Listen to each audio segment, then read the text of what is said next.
The parts of the self want to know who they are, and they want to be free in that. And that's actually what they want.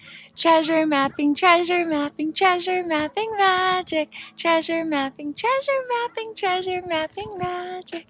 Treasure mapping, treasure mapping, treasure mapping magic. Treasure mapping, treasure mapping, treasure mapping magic.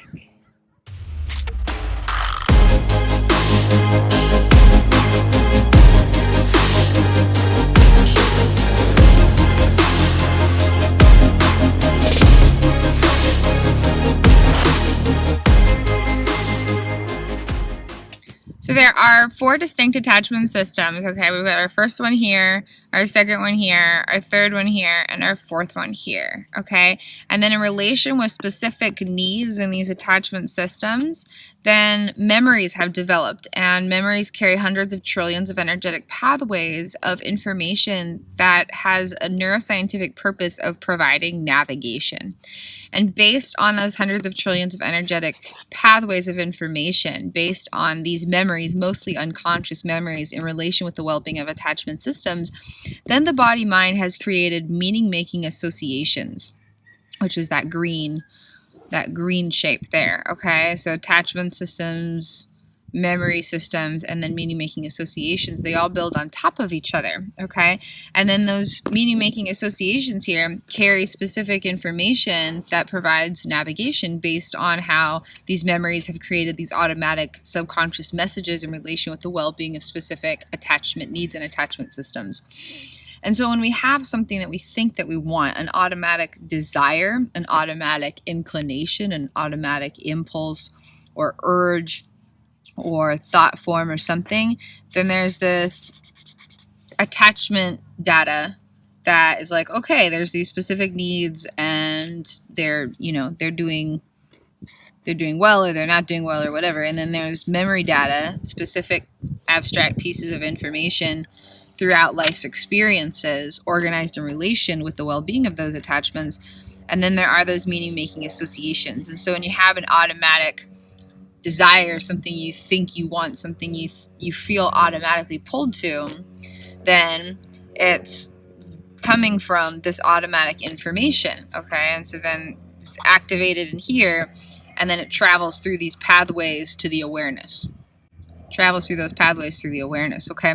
So if we're going to actually explore what we consciously want, the best thing to do then is to connect with these parts of the self who are within the experience and are independent of those attachment needs based on experience, okay? So the body-mind has the attachment needs and is like, okay, I'm automatically navigating life based on how this stuff is doing. But then there's also the parts of the self who are within the experience, but they are not the same thing as the experience, okay? And once we connect with them, then we can actually rally with the self rather than just being, succumbing to the automations of the body-mind, okay? And so we got this beautiful little treasure map. Okay, we're exploring the treasures of the body-mind, the treasures of subconscious parts or self aspects, okay? And so there's all these specific automatic messages from brain body wiring, but then there are the parts of the self, and the parts of the self really just want to know who they are. The parts of the self want to know who they are, and they want to be free in that, and that's actually what they want. And so if we think we want XYZ, what we actually want is to be connected with the parts of the self, to know who that is, and to be free in that. And that's actually all that the self really wants at the end of the day. And so it comes to who are parts of the self. And parts of the self are the navigation of the body-mind if attachment needs were always fulfilled.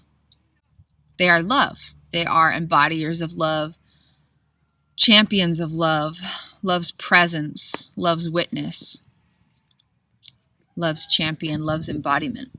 And in this process, they are receiving energies of love, preserving energies of love, extending energies of love, and perceiving energies of love.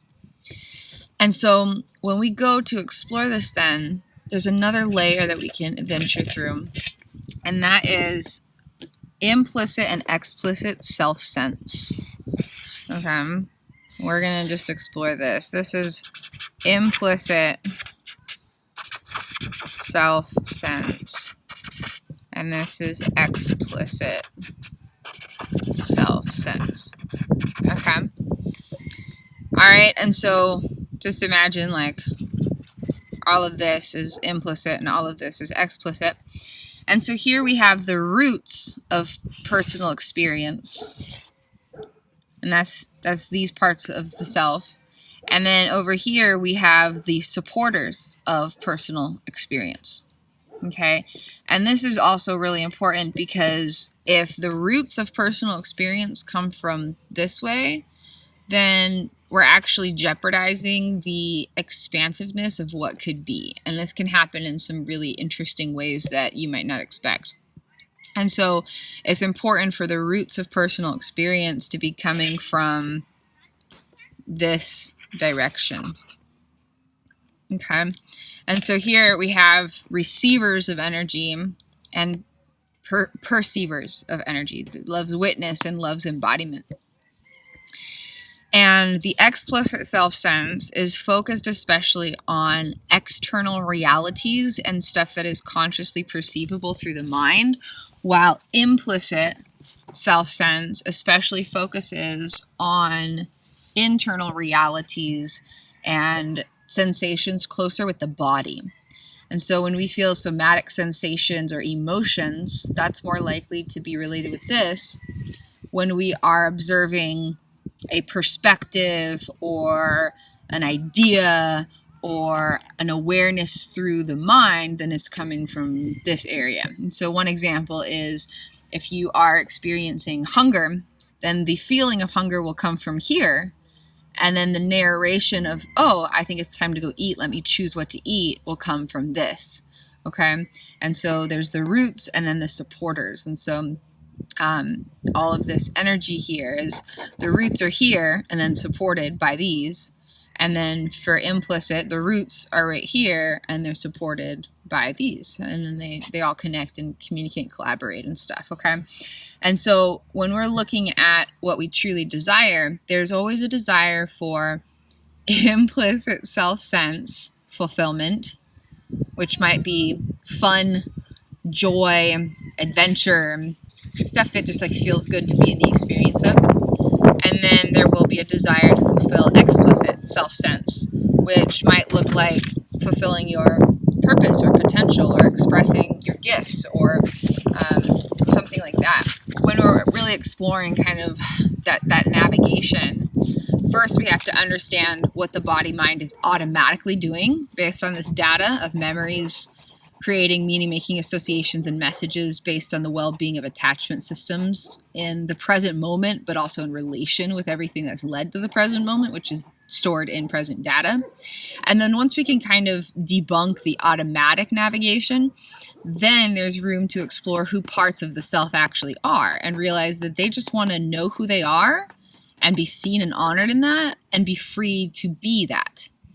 And that is more than the automatic messages of like, oh, let me go do this one specific thing or whatever. It's much more expansive than that. It's much more internal energetic than external physical. And then we can expand even further by exploring implicit and explicit self-sense and what the roots of personal experience are actually desiring to cultivate and how we can encourage messages in the body-mind to support the navigation for parts of the self to be united in a unified intention that is coherent with who they know themselves to be as love. And so we can put new meaning-making associations by creating new memories in relation with the well-being of attachments to shapeshift this body-mind. And then we can connect more deeply with the identity of each region of self aspects, because each of these hearts represents trillions of self aspects, just like all of these lines here represent hundreds of trillions of energetic pathways. So a lot going on here, nice and concisely conveyed. So let's explore this further, and we'll explore who each of these regions of the parts are, how they encounter this wiring of the body-mind, how they can be liberated into the truth of their identity, and how this loving liberation can empower the self and all different parts of the self to shapeshift this navigation so that the body mind can effectively support the navigation that the self desires to consciously create moving forward.